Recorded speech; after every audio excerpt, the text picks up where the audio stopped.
माइती घर मण्डलालाई नागरिकहरूको विचार राख्ने, नागरिकहरूको अभिव्यक्ति सरकारका पक्षमा या विपक्षमा स्वतन्त्र रूपमा राख्ने एउटा जुन थलोको रूपमा स्थापित गरिएको माइती घर देखियो सामाजिक सञ्जाल मार्फत छरपष्ट रगत बगिरहेको हामीले देख्यौँ। तपाईँको चाहिँ सोलरका कुराहरू, ब्याट्रीका कुराहरू खरिद बिक्री गरेर कमिसन खाने दलालहरू फेरि आयो भनेदेखि नागरिकहरू फेरि लोड सेडिङमा परिन्छ कि भन्ने जुन आक्रोश छ। यदि मूलतः हाम्रो मुख्य उद्देश्य भने नै अव्यवस्थित भएका, सम्पूर्ण अव्यवस्थित भएका कुराहरूलाई व्यवस्थित गर्नु हो। अब हामी पहिला काम गरेर देखाउँछौँ, काम गर्छौँ, जनताको मन जित्छौँ। पुलिस मार्फत नागरिकहरूलाई दमन गरिरहेको छ। उज्यालो नेपाल प्राप्त गर्नका निमित्त जुन अहोरात्र मेहनत गर्ने कुलमान घिसिङका विषयलाई लिएर नागरिकहरूले स्वस्फूर्त रूपमा जुन सडकमा आवाजहरू उठाइरहेका छन्, यो आवाज दबाउनका निमित्त पनि आज नेपाल प्रहरी नभएर नेकपा प्रहरी जस्तो बन्नुभएको छ। आदरणीय दर्शकबिन नमस्कार, म हरिप्रसाद पाठक, तपाईँहरू हेर्दै हुनुहुन्छ कालिका खबर। आज हामीसँग हुनुहुन्छ हाम्रो नेपाल हामी नेपालीका प्रवक्ता नन्द काप्री सर, त्यस्तै हामीसँग धादिङका प्रवक्ता पनि आज हुनुहुन्छ दशरथ भण्डारी, जिल्ला संयोजक दिपेन्द्र राज शर्मा धादिङकै, त्यसै गरी धादिङ जिल्लाकै सचिवमा हुनुहुन्छ लीलामणि श्रेष्ठज्यू। हजुरहरू सबलाई हाम्रो कार्यक्रममा स्वागत छ। धन्यवाद। मैले कार्यक्रम सुरु गरेँ हाम्रो नन्द काप्री सरबाटै। नेपालमा अहिले के भइरहेको छ सर? नेपालको पनि काठमाडौँमा चाहिँ के भइरहेको छ? यो तपाईँले जो सोध्नु भयो यो सबै कुरा सबैलाई थाहा छ कि अहिले पछिल्लो घटनाक्रम अनुसार नेपाल विद्युत प्राधिकरणका कार्यकारी निर्देशक सिइओ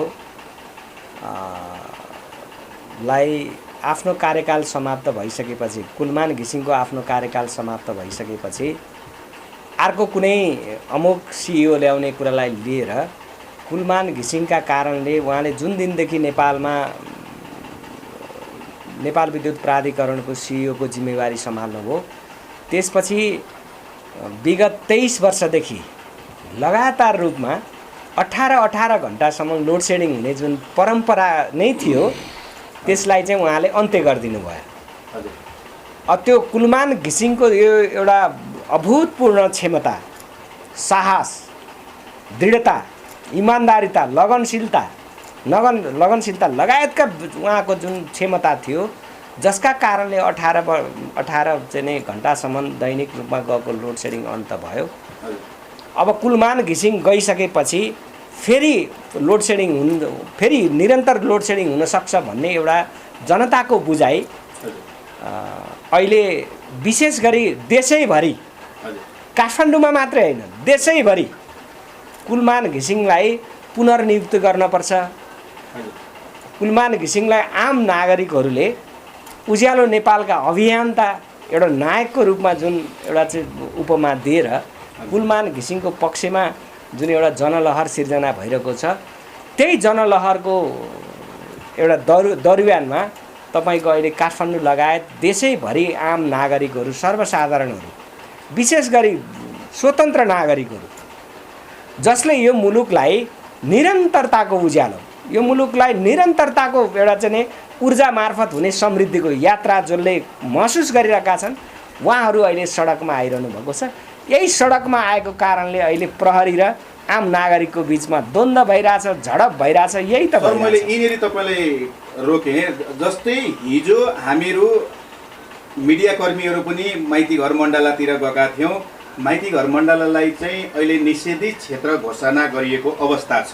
सिडिओले निषेधित क्षेत्र गरिएको जानकारी चाहिँ हामीलाई पुलिसबाट भइराखेको अवस्थामा माइती घर मण्डला भनेको त सरकारलाई घचघचाउने, त्यहाँ आएर चाहिँ आफ्ना कुराहरू राख्ने भनेर एउटा बनाइएको ठाउँलाई आज निषेधित क्षेत्र घोषणा गर्दाखेरि यसलाई तपाईँले कसरी लिनुहुन्छ? यो निरङ्कुश शासन हो कि लोकतन्त्र हो सर? यो एउटा तानाशाहको चरित्र हो। अहिले नेपालमा जसको नेतृत्वमा सरकार छ, विशेषतः नेकपाको अध्यक्ष केपी शर्मा ओलीको नेतृत्वमा सरकार छ। नेपालको संविधान जुन 2072 साल असोज 3 गते आजैको दिनमा, संयोगले आज हामी त्यही दिनमा आज तपाईँसित इन्टरभ्यू गरिरहेका छौँ, आजैको दिनमा 73 साल असोज 3 गते नेपालको सार्वभौम नागरिकहरूको चाहिँ नि संविधान सभा मार्फत जारी भएको संविधानमा माइती घर मण्डलालाई नागरिकहरूको विचार राख्ने, नागरिकहरूको अभिव्यक्ति सरकारका पक्षमा या विपक्षमा स्वतन्त्र रूपमा राख्ने एउटा जुन थलोको रूपमा स्थापित गरिएको माइती घर मण्डलालाई मलाई लाग्छ काठमाडौँ जिल्ला प्रशासनले निषेधित क्षेत्र घोषणा गर्नु भनेको यो केपी ओली नेतृत्वको सरकार अब तानाशाही बाटोमा अगाडि बढ्यो, अलोकतान्त्रिक बाटोमा अगाडि बढ्यो, जनविरोधी हरकतका निम्ति अगाडि बढ्यो। त्यसकारणले यो सम्पूर्ण यो क्रियाकलापको विरुद्धमा आम नागरिकहरू अब माइती घर मण्डला मात्रै होइन, सिंहदरबार पनि निषेधित क्षेत्र हुनु हुँदैन। नागरिकहरूले जायज माग, राष्ट्रियताको प्रतिको माग, जनताप्रतिको माग, मुलुकको समृद्धिको माग गर्छन् भने सिंहदरबार क्षेत्र पनि निषेधित क्षेत्र हुनु हुँदैन। विश्वका कुनै पनि मुलुकका नागरिकहरू सम्बन्धित राष्ट्रका संवेदनशील क्षेत्रहरूमा स्वतन्त्र रूपमा हिँडडुल गर्न सक्छन्, आवत जावत गर्न सक्छन्। तपाईँको यो लोकप्रिय मिडिया मार्फत म त के जानकारी गराउन तपाईँलाई चाहन्छु भने नेपालमा अहिले सिंहदरबारभित्र जतिवटा मन्त्रालयहरू छन् त्यो तानाशाहहरू घुमफिर गर्ने मन्त्रालय हो। त्यसकारण त्यहाँ नागरिकको पहुँच छैन। अहिले तपाईँहरू जस्तो सार्वजनिक मिडियाले के भन्नुपर्ने हुन्छ भने, हामी जस्तो अभियन्ताहरूले के भन्नुपर्ने हुन्छ भने नेपालमा गणतन्त्र आएकै छैन। सिंहदरबारभित्र छिर्नका निम्ति पहुँचवाला मात्रै सक्छन्। सिंहदरबारभित्रका मान्छेले जब बाहिर गेटमा गेट पास पठाउने भनेको सामान्य नागरिकको पहुँच त हुँदैन। त्यसकारणले अब साँचो लोकतन्त्रका निम्ति, साँचो गणतन्त्रका निम्ति नागरिकहरू अब सडकमा एकबद्ध भएर आउनुपर्ने बेला आयो। तपाईँलाई मैले एउटा हिजो मात्रै तपाईँलाई एउटा मनिष श्रेष्ठ भन्ने भाइलाई एउटा चाहिँ कुलमान घिसिङलाई पूर्ण नियुक्ति गर्नुपर्छ, उहाँले उज्यालो दिनुभएको छ नेपाललाई, उहाँ जस्तो चाहिँ कोही आउँदैन, एक कार्यकाल थप्दा केही हुँदैन भनेर एउटा नारा जुलुसमा उहाँ जानुभएको थियो। जस्तै माइती घर मण्डलामै अगाडि बढिराख्नुभएको अवस्था थियो। तर त्यतिखेर प्रहरी प्रशासनले दमन गरेर त्यो कार्यक्रमलाई तितर पारेको अवस्था थियो र मनिष श्रेष्ठ भाइलाई खेदाई प्रहरीले टाउको फुटाएको अवस्था थियो हिजो। त्यसलाई तपाईँले कसरी हेर्नुहुन्छ? यो शासन कस्तो खालको शासन? हामीले 62-63 सालमा आन्दोलन, हामीले नै आन्दोलन गरेर ल्याएको लोकतन्त्र गणतन्त्र यही नै हो। आज प्रहरी प्रशासन भनेको मात्र अहिले नेकपाको मात्रै हो त? जनताको लागि आएको हो कि प्रहरी प्रशासन नेकपाको लागि आएको हो? सर, तपाईँ मनिष श्रेष्ठ भाइलाई प्रहरीहरूले हिजोको आन्दोलनमा बन्दुकको कुन्दाले पछाडिपट्टिबाट टाउकोमा हानेर जुन चोट देखियो सामाजिक सञ्जाल मार्फत छरपष्ट रगत बगिरहेको हामीले देख्यौँ। यो प्रहरीहरूको यो दमनकारी जुन हरकत छ यसको विषयमा हाम्रो हामी नेपाली अभियानको तर्फबाट हामी खेद प्रकट गर्न चाहन्छौँ। जहाँसम्म यो अहिलेको सरकारको अवस्था के हो, के भइरहेछ भन्ने जुन तपाईँले सङ्केत गरिरहनु भएको छ, हेर्नुहोस्, तानाशाह एउटा चरित्र हो।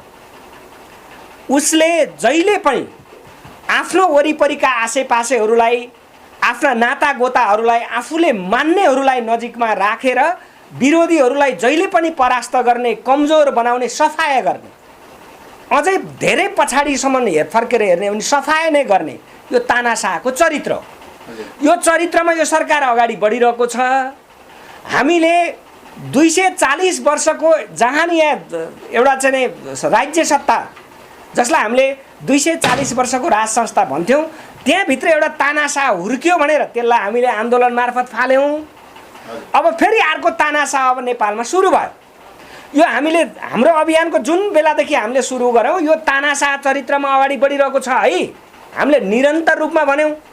तर अहिले आम नागरिकहरू पृथक भएर फरक धारबाट, फरक ग्रुपबाट अहिले जुन आन्दोलनको मोर्चा सम्हालिरहनु भएको छ, म सम्पूर्ण आन्दोलन गर्ने सबै तह र तबकाका सङ्घ संस्था लगायत सबै नागरिकहरूलाई म के आग्रह गर्न चाहन्छु भने अब हामी एक ढिक्का भएर, एकताबद्ध भएर यो तानाशाही सरकारको विरुद्धमा अब सडकमा आउनुको विकल्प छैन।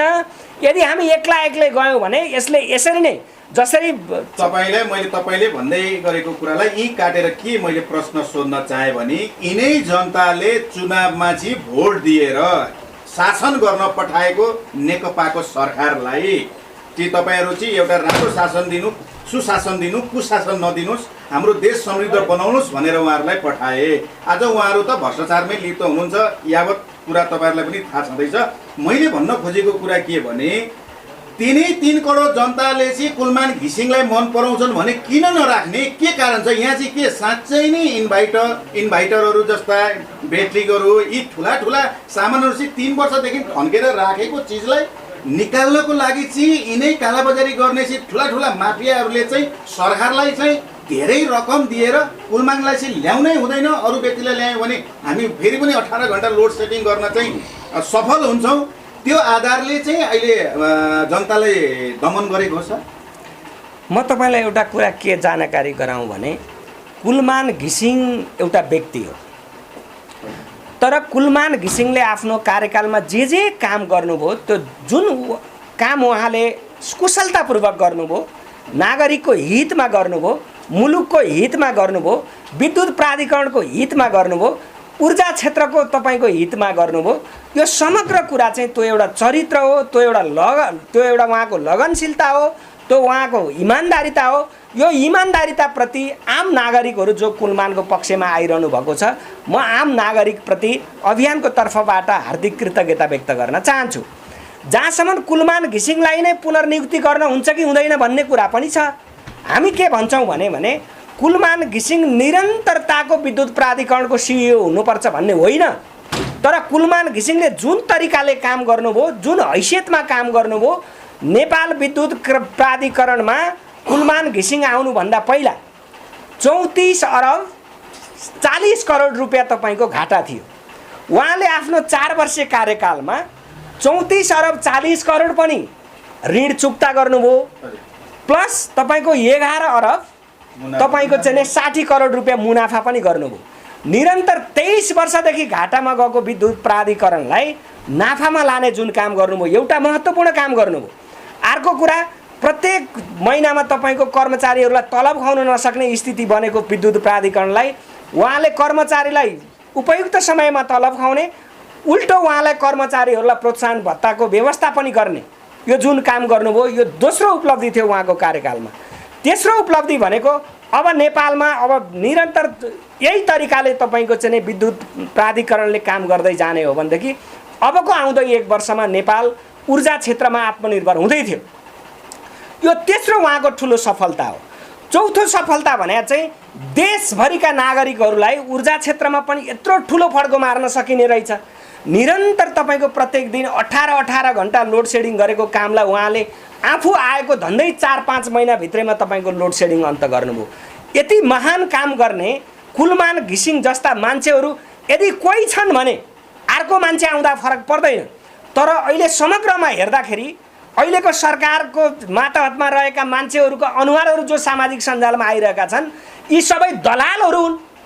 यी सबै चाहिँ तपाईँको हिजो जसरी तपाईँको चाहिँ तपाईँले सङ्केत गर्न खोजेको झ्याइ नै तपाईँको चाहिँ सोलरका कुराहरू, ब्याट्रीका कुराहरू खरिद बिक्री गरेर कमिसन खाने यी दलालहरू फेरि आयो भनेदेखि नागरिकहरू फेरि लोड सेडिङमा परिन्छ कि भन्ने जुन आक्रोश छ, यदि कुलमान घिसिङ जाँदै गर्दाखेरि नआउने स्थिति बन्दै गर्दा अरू कुनै मान्छे आयो भनेर 1 घन्टा लोड सेडिङ गयो भने हेर्नु होला नेपाल एकैचोटि बल्नेछ। पूर्व मेचीदेखि पश्चिम महाकाली एकैचोटि बल्नेछ। अझै भन्ने भने उपत्यकाभित्र त आम नागरिकहरू एकैचोटि सडकमा आउनेछन्। त्यो नागरिकको चाहिँ आक्रोशलाई यो केपी ओली सरकारले थेग्न सक्दैन। हामी के चाहन्छौँ भने यो अवस्था सिर्जना नहोस्। त्यसकारणले बेलैमा केपी ओली नेतृत्वको सरकारले ख्याल गरोस्। यो कुलमान घिसिङ नियुक्ति गर्ने नगर्ने कुरा धेरै मेजर कुरा होइन, तर अहिले समग्रमा हेर्दाखेरि कुलमान जतिको एउटा क्षमतावान मान्छे विद्युत प्राधिकरणको कार्यालयमा सिइओ अहिलेसम्म पनि नभएको र अब तुरुन्तै देखिने अवस्था नहुन पनि सक्छ। त्यो हिसाबले कुलमान घिसिङले जुन एउटा चाहिँ सुरुवात गर्नुभएको अबको 1 वर्षपछि नेपाललाई ऊर्जा क्षेत्रमा आत्मनिर्भर बनाउने जुन सङ्कल्प गर्नुभएको छ, त्यो सङ्कल्प पुरा गर्नका निमित्त पनि आउँदो कार्यकाल कुलमान घिसिङलाई चाहिँ पुनर्नियुक्ति गर्दा राम्रो हुन्छ भन्ने हामी ठान्दछौँ। त्यसकारणले यही लाइनको सुझाव चाहिँ नेपाल सरकारलाई दिन चाहन्छौँ हामी। जस्तै तपाईँलाई जो व्यक्ति 2 चोटि चाहिँ चुनावबाट हारिसकेको वामदेव गौतमलाई सरकारले राष्ट्रिय सभाबाट लानु हुने कुलमान घिसिङलाई लानु नहुने कारण चाहिँ के रहेछ सर? यो नेपाल कानुन त सबै कुरा व्यवस्थापन भए पनि यहाँ बल हुनेले, हैसियत हुनेले, पहुँच हुनेले जे पनि गर्ने जुन संस्कारको सुरुवात भयो यो लोकतन्त्रको सबैभन्दा घृणित पक्ष हो।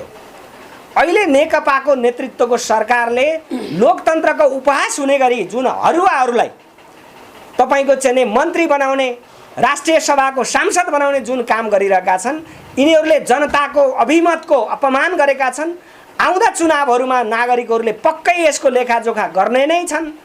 जहाँसम्म तपाईँको चाहिँ कुलमान घिसिङलाई अब लान मिल्छ कि मिल्दैन भन्ने कुरा त हेर्नुहोस्। कुलमान घिसिङलाई यो उहाँको कार्यकाल समाप्त भएको बिदाई नगरिकन लान मिल्थ्यो। तपाईँलाई म एउटा नजिर भनौँ, पहिलो पटकको कार्यकाल सकिसकेपछि नेपालको अर्थमन्त्री युवराज खतिवडालाई बिदाई नगरिकन फेरि नियुक्ति गरे होइन र? नेपालमा त्यो इतिहास छैन।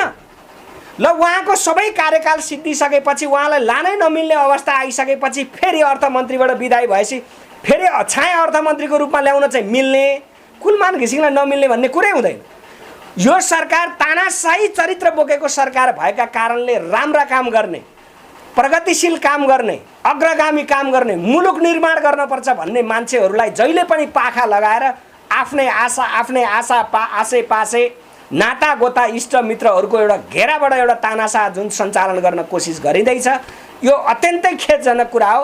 हामी सरकारलाई बेलैमा सुध्रिनको लागि, सचेत रहनको लागि आग्रह गर्न चाहन्छु। आज नेपालमा धेरै अभियन्ताकारीहरू जन्मिएको अवस्था छ। यो सबै अभियन्ताकारीहरू, तपाईँहरू जस्तै अभियन्ताकारीहरू जति पनि हुनुहुन्छ, एकै ठाउँमा आउन नसक्नुको कारण चाहिँ के? भोलि गएर चाहिँ यिनै पार्टी जस्तै हुने हो त? यो अभियन्ताभित्र पनि यही हुने हो? यो विषयमा म हाम्रो नेपाल हामी नेपाली अभियानको प्रवक्ताको हैसियतमा आज हाम्रो अभियानको केन्द्रीय कार्यालयबाट तपाईँसँग जो मैले इन्टरभ्यू दिइरहेको छु, म सम्पूर्ण अभियन्ता साथीहरूलाई आफ्नो जे इच्छा आकाङ्क्षा जे छ एक ठाउँमा थन्क्याउँ, आउनु सँगसँगै यात्रा गरौँ। यो मुलुकलाई रूपान्तरण गरेर यो मुलुकलाई समृद्धिको यात्रामा अगाडि बढाउनको लागि हाम्रो नेपाल हामी नेपाली अभियानको तर्फबाट म सबै अभियन्ता साथीहरूलाई जो सडकमा अहिले अभियानको रूपमा तपाईँहरूले आफ्नो क्षेत्रबाट अभियान चलाइरहनु भएको छ, आउनुहोस् एक ठाउँमा बसौँ। आफ्नो स्वार्थभन्दा मुलुकको स्वार्थ, नागरिकको स्वार्थलाई केन्द्रबिन्दुमा राखेर अगाडि बढौँ। यसको लागि हाम्रो नेपाल हामी नेपाली अभियान तयार छ। तपाईँहरू म सबैलाई यो एउटा साझा विषयमा एउटै बाटोबाट यात्रा गर्नको लागि हार्दिक अपिल गर्न चाहन्छु। मैले दशरथ भण्डारी सरसँग केही शब्द गर्न चाहे। हाम्रो धादिङ जिल्लाले हाम्रो नेपाल हामी नेपाली जुन अभियान लिएर हिँडेको छ, यो अभियानले कस्ता काम गरिरहेको छ? हामी अहिले सुरुवाती चरणमा छौँ। हामीले अहिले धादिङ जिल्लामा चाहिँ हाम्रो सङ्गठन विस्तारको काम गरिरहेको छ निर्माणमा। दोस्रो कुरो, कुनै पनि आर्थिक लेनदेन हुने सरकारी कार्यालयहरू, पालिकाहरू, हरेक आर्थिक लेनदेन हुने चाहिँ सरकारी निकायहरूमा हामीले निगरानी गरेका छौँ। हामीले त्यहाँका जिल्ला प्रशासन प्रमुखसँग समन्वय गरेर कुनै पनि आर्थिक लेनदेन हुने सरकारी कार्यालयमा हामी कुनै पनि बेलामा हामी छापा मार्न सक्छौँ। कुनै पनि भ्रष्टहरूलाई हामी छोड्ने छैनौँ। अहिलेको हाम्रो कार्य भनेको सङ्गठन विस्तार र जति पनि अन्याय अत्याचारमा परेका साथीहरू छन् त्यस्ता साथीहरूलाई एकसाथ गरेर अन्याय अत्याचारको विरुद्ध हामी जिल्लाबाट नै आवाज उठाउनेछौँ। जस्तै तपाईँको धादिङ जिल्लाको तपाईँ जसरी अहिले प्रवक्ताको हैसियतले अबको त्यहाँनिर पनि तपाईँलाई हिजोका राजनीतिक कर्मीहरूले जो राजनीति गर्नुहुन्छ उहाँहरूले कति भ्रष्टाचार गर्नुभएको छ, कति नातागोता पाल्नु भएको छ, तपाईँहरूको यो अभियन्ताले त्यो काम गर्छ कि गर्दैन? त्यहाँको अव्यवस्थित चिजलाई व्यवस्थित गर्न सक्छ कि सक्दैन? मूलतः हाम्रो मुख्य उद्देश्य भने नै सम्पूर्ण अव्यवस्थित भएका कुराहरूलाई व्यवस्थित गर्नु हो। त्यहाँ हामीले सम्पूर्ण 2046 पछिका जनप्रतिनिधिहरू, जिल्लाका जो प्रमुख भए, सांसद भए, उहाँहरू पनि हाम्रो निगरानीमा हुनुहुन्छ। यदि कोही कसैले गलत गरेको हामीले फेला पार्यौँ, हामीसँग उहाँहरूले कोही कसैले गलत गरेको हामीले फेला पार्यौँ, हामी कसैलाई पनि छोड्नेवाला छैनौँ। सम्पूर्ण देशमा भइरहेको, जिल्लामा भइरहेको अथवा देशमै भइरहेको सम्पूर्ण विकृति, विसङ्गति, भ्रष्टाचार, अन्याय अत्याचारको विरुद्ध हामी बोल्नेछौँ दार्जिलिङ जिल्लाबाट। मैले प्रश्न जिल्ला हाम्रो संयोजक सरतिर मैले तेर्साएँ, हाम्रो दिपेन्द्र राज शर्मा सरतिर। सर, यो हाम्रो नेपाल हामी नेपाली के को लागि किन स्थापना गरेको छ? धन्यवाद तपाईँको प्रश्नको लागि।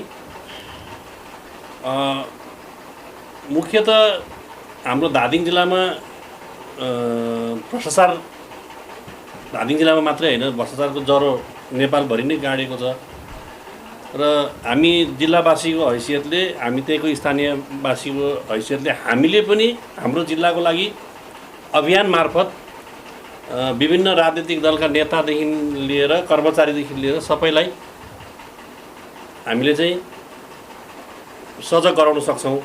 उहाँहरूलाई गलत काम गर्नुभएको छ भनेदेखि ठाडो औला गर्न सक्छौँ होइन भनेर हामीले चाहिँ यो हाम्रो नेपाल हामी नेपाली भन्ने अभियानको केन्द्रमा सँग चाहिँ हामी वार्ता गरेर कुराकानी गरेर हामीले चाहिँ जिल्लामा चाहिँ गठन गरेको छौँ र हामी अहिले सुरुवाती चरणमा छौँ हाम्रो सङ्गठन विस्तारको लागि होइन। त्यही हो। यो हाम्रो नेपाल हामी नेपाली अभियन्तामै रहन्छ कि यो पार्टीमा परिणत हुन्छ सर? यो त हेर्नुहोस्, अब अहिले त्यसको प्रश्न दिने उत्तर दिने बेला अहिले भएको छैन। अब हामी पहिला काम गरेर देखाउँछौँ, काम गर्छौँ, जनताको मन जित्छौँ। जनताले भोलि भन्नुभयो भनेदेखि उहाँको कस्तो किसिमको धारणा आउँछ, तपाईँहरूले यो काम गर्नु पर्यो, यसो गर्नु पर्यो, जनताको अभिमत आयो भने हामी अवश्य गर्छौँ। म लीला श्रेष्ठ सरतिर आएँ। धादिङ जिल्लाका हाम्रा सचिव सर हुनुहुन्छ, हाम्रो नेपाल हाम्रो नेपालीका सर, केन्द्रीय सदस्य पनि हो र केन्द्र सदस्य पनि हुनुहुन्छ भन्ने अहिले हामीले जानकारी पायौँ। यसको हाम्रो नेपाल हामी नेपालीको एउटा विस्तृत जानकारी दिनुहोस् न, यसको मूल मर्म के हो? धन्यवाद। विशेष गरेर हाम्रो नेपाल हामी नेपाली भन्ने एउटा अभियान हो जुन अब नेपालमा जताततै भ्रष्टाचार, अराजक विसङ्गतिहरू चाहिँ फैलिरहेछ। यसलाई नेपालमा जति पनि भएको राजनीतिक दलहरूले कुनै पनि सुबाटोमा सुशासनको लागि अगाडि नबढाइरहेको र भ्रष्टाचार जताततै अन्य अत्याचार व्यतिथि जहाँ तहीँ फैलिरहेको कारण हामी एउटा अभियानको माध्यमबाट यो देशलाई केही निकासा दिनुपर्छ भन्ने उद्देश्यले हामी अगाडि बढिरहेका छौँ।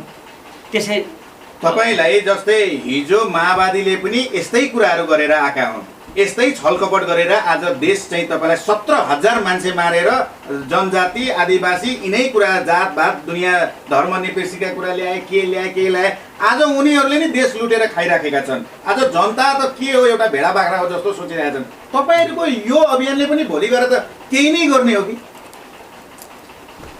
यसमा एकदम ठिक भन्नुभयो।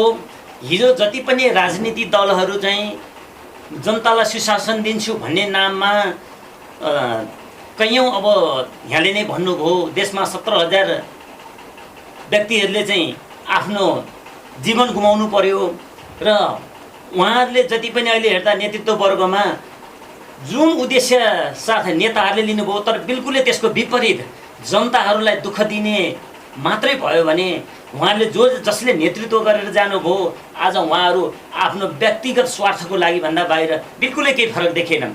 जहाँ उहाँहरू चप्पल लाएर हिजो जङ्गल एउटा सानो सिलाबरको थाल टप्परीमा खाना खाँदै हिँड्नुभयो। आज उहाँहरूलाई अर्बौँको महलमा बस्नुपर्ने, हिजो झुपडीमा बस्नु भएकोलाई महलमा बस्नुपर्ने, हिजो सामान्य गुन्द्रुक र ढिँडो खाँदै हिँड्नु भएको आज मार्सी चामलको भात खाएर चाहिँ उहाँहरूलाई काम गर्ने अवस्थामा पुग्नुभयो। आज त्यसैको विरुद्ध आज सबै हामी यो पार्टी, यो जाति, यो थरी केही पनि नभनिकन सम्पूर्ण जनताहरूलाई तल्लो स्तरबाट नै यो अभियानमा लागेर यो देशलाई चाहिँ यो नेताबाट होइन हामी जनताबाट नै यो देशको परिमार्जन गर्नुपर्छ, त्यसको यो शासन पद्धतिलाई नै परिवर्तन गर्नुपर्छ भनेर चाहिँ आज हामी यो अभियानमा सामेल भएका छौँ। म फेरि नन्दकावी सरतिर आएँ। सर, जाँदा जाँदै अन्तिममा मैले सोध्न छुटाएका, हजुरले भन्न छुटाएका केही कुरा छ भने अन्तिममा राखिदिनुहोस् न। म तपाईँको यो लोकप्रिय मिडिया मार्फत यो मिडिया हेर्ने सम्पूर्ण आम नागरिकहरूलाई के आग्रह गर्न चाहन्छु भने नेपालमा विगत 70औं वर्ष पहिलादेखि नागरिकहरूले लोकतान्त्रिक अधिकारको लडाईँ पटक पटक लडे। तपाईँलाई स्पष्ट रूपमा भनौँ, यो नेपाल कुनै जमानामा इतिहासमा 22-24 राज्य थियो। त्यो राज्य तत्कालीन गोर्खाका राजा पृथ्वीनारायण शाहको नेतृत्वमा एकीकरण भएर अहिले हामी जुन नेपालमा नेपाली भूमिमा नेपाली भएर बाँचेका छौँ, त्यो एउटा हतियारबन्द चरणको एउटा चाहिँ नै अवस्था थियो। त्यति बेला बलियोले कमजोरहरूलाई परास्त गर्दै सानो भूगोललाई ठुलो भूगोल बनाउने जुन एउटा चरण विश्वभरि थियो, त्यति बेला नेपालमा पनि त्यो एउटा चरण सुरु भयो र नेपाल विशेषतः सुगौली सन्धिपछि जुन भूगोल हामीले प्राप्त गऱ्यौँ त्यसपछिको चरणमा हामीले लोकतान्त्रिक अधिकारको जुन आन्दोलनहरू पटक पटक नेपाली नागरिकहरूले गरे र पछिल्लो चरणमा 62-63 को आन्दोलन सकिँदै गर्दाखेरि लोकतान्त्रिक अधिकारको चरण पुरा भयो। अब आर्थिक समृद्धिको चरण सुरु भयो, अब त्यतातिर लाग्नुपर्छ भन्ने थियो। तर अहिले पनि तपाईँको चाहिँ 62-63 देखि अहिले 2077 सम्म आउँदाखेरि फेरि लोकतान्त्रिक अधिकारको चरणको लागि फेरि आन्दोलन गर्नुपर्ने, यो लोकतन्त्रको उपहास हुने गरी एउटा तानाशाही चरित्रको चाहिँ जुन हरकत अहिलेको नेकपाको सरकारले देखाइरहेको छ, फेरि आम नागरिकहरू एकपल्ट एकताबद्ध भएर सबल लोकतन्त्रको लागि, पूर्ण लोकतन्त्रको लागि, नागरिक अधिकारको सुनिश्चितताको लागि, यो मुलुकको अग्रगामी परिवर्तनको लागि र समृद्धिको यात्रा तय गर्नका निमित्त यो नेकपा नेतृत्वको सरकार, जो केपी ओली नेतृत्वको सरकार छ, यो सरकार रौन्जेल नागरिकहरूले दुःख पाइरहन्छन्। अहिले काठमाडौँमा जुन एउटा हरकत अहिले चाहिँ नेपाल सरकारले पुलिस मार्फत नागरिकहरूलाई दमन गरिरहेको छ, उज्यालो नेपाल प्राप्त गर्नका निमित्त जुन अहोरात्र मेहनत गर्ने कुलमान घिसिङका विषयलाई लिएर नागरिकहरूले स्वस्फूर्त रूपमा जुन सडकमा आवाजहरू उठाइरहेका छन्, यो आवाज दबाउनका निमित्त, यो उज्यालो नेपालको जुन सपनालाई साकार हुनबाट रोक्नका निमित्त जुन यो सरकारले एउटा दमनकारी हरकत सुरु गरिरहेको छ, यो हरकतको विरुद्धमा सम्पूर्ण नेपाली नागरिकहरूलाई एकपल्ट एकताबद्ध भएर आफ्नो निजी स्वार्थभन्दा राष्ट्रिय स्वार्थ र नागरिकको स्वार्थलाई केन्द्रबिन्दुमा राखेर अब सडकमा आउने बेला भयो। अब ढिला गऱ्यौँ भनेदेखि यो देश एकपल्ट फेरि एकतन्त्रीय तानाशाहको मुखबाट अगाडि बढ्न सक्छ। त्यसकारणले फेरि त्यसको मुखबाट फेरि लोकतान्त्रिक चरणको एउटा चाहिँ अवस्था सिर्जना गर्नको निमित्त हजारौँ नेपाली नागरिकहरूले फेरि बलिदान गर्नुपर्छ। त्यसकारणले अहिले समय छँदै हामीले एकपल्ट सडकमा एउटा आन्दोलनको आँधीबेहरी सिर्जना गर्नका निम्ति सम्पूर्ण नागरिकहरूलाई आफ्नो स्वार्थलाई घरमा थाती राखेर सडक आन्दोलनमा सकारात्मक सोचका साथ सडक आन्दोलनमा उपस्थित हुनको लागि हार्दिक अपिल गर्न चाहन्छु। र अन्तमा यहाँहरूले जुन हाम्रै अभियानको कार्यालयमा आएर आफ्नो भनाइ राख्ने जुन अवसर प्रदान गर्नुभयो, यहाँको लोकप्रिय मिडिया मार्फत सम्पूर्ण देशवासी नागरिकहरूलाई हार्दिक कृतज्ञता व्यक्त गर्दै धन्यवाद व्यक्त गर्दै यहाँहरूलाई पनि धन्यवाद व्यक्त गर्न चाहन्छु। धन्यवाद। हस्, धन्यवाद यहाँलाई। लास्टमा म फेरि के पनि भन्न चाहन्छु भने आज देशमा जति पनि आन्दोलन बढिरहेको छ, यसमा सरकारकै गतिविधि र क्रियाकलापको कारण आज हरेक टोल सहर बस्तीबाट चाहिँ जनताहरू बाहिर आउन बाध्य हुनुभएको छ। आज म प्रहरी साथीहरूलाई पनि के अनुरोध गर्दछु भने जति पनि हुनुहुन्छ हाम्रा देशमा हुनुभएको 70% भन्दा बढी साथीहरू एउटा आदेश पालन मात्रै गर्ने प्रहरी साथीहरू हुनुहुन्छ। यहाँहरूले के विनम्र अनुरोध गर्दछु भने म प्रहरी साथीहरूलाई आज नागरिकहरू सडकमा के को लागि आइरहेका छन्, जनताहरू किन यसरी आन्दोलन गरिरहेछन्, यसमा विशेष बुझिदिनु हुन अनुरोध गर्दछु। हामी जति पनि सडकमा उत्रिरहेका छौँ सायद देशकै लागि, तपाईँहरूकै हकहितको लागि, हाम्रो हकहितको लागि, अर्थात् सम्पूर्ण नेपालीहरूको हकहितको लागि सडकमा आज उभिरहनु भएको छ। आदेश भन्दैमा भोलि यहाँहरूलाई जस्तो पनि आदेश दिन सक्छ, त्यस कारणले गर्दा कस्तो किसिमको आदेश हो त्यसलाई मूल्याङ्कन गरेर मात्रै यहाँहरूले अगाडि कारबाही गरिदिनु हुन पनि म विनम्र अनुरोध गर्दछु। त्यस्तै देशमा आज कानुनको कुरा गर्दाखेरि सरकारले चाहेको हो भने जस्तो पनि गर्ने, आफ्नो स्वार्थको लागि भ्रष्टाचारको निमित्त जस्तो पनि कानुनलाई परिमार्जन गरेर काम गर्ने। तर एउटा कुशल व्यक्तित्व, कुशल प्रशासकलाई चाहिँ एउटा जुन आफ्नो कार्यक्षेत्रबाट उहाँको इच्छा हुँदाहुँदै पनि राम्रो कामको मूल्याङ्कन नगरिकन बर्खास्त गरिने यहाँको प्रविधि छ। यसलाई अन्त्य हुनुपर्छ भनेर हाम्रो यस अभियानले लागिरहेको छ। र जुन अब अहिले अर्को यो जुन अहिले अस्ति भर्खरै सिद्धियो अनुसन्धान जुन एउटा के अरे एउटा पनि सिद्धिएको छ। आज 4 वर्ष सिद्धिँदाखेरि हाम्रा नवीन घिमिरेज्यूले अख्तियार मार्फत कति चाहिँ यत्र भ्रष्टाचारहरूमा कति चाहिँ बाहिर ल्याउनु भयो त? अख्तियारले के काम गर्नुभयो त? के नेताको लागि मात्रै बन्नु भएको हो यो अख्तियार? त्यस कारणले गर्दाखेरि अब यस्ता प्रशासकलाई होइन, एउटा प्रेम सञ्जेल जस्तो भ्रष्टाचार विमुख, भ्रष्टाचारको विरोधी व्यक्तिलाई चाहिँ अख्तियार प्रमुखमा पनि ल्याइदिनु हुन यो सरकारलाई विनम्र अनुरोध गर्दैछौँ। र प्रहरीलाई पनि आज नेपाल प्रहरी नभएर नेकपा प्रहरी जस्तो बन्नुभएको छ। हाम्रो नेपाली प्रहरी साथीभाइहरूलाई नेपाल प्रहरी बन्दिन सिक्नुहोस्, नेकपा प्रहरी नबन्दिनु हुन विनम्र अनुरोध गर्दछु। हजुरहरूले आफ्नो अमूल्य समय हाम्रो टिमलाई दिएकोमा धेरै धेरै धन्यवाद दिन्छु। हस्, धन्यवाद।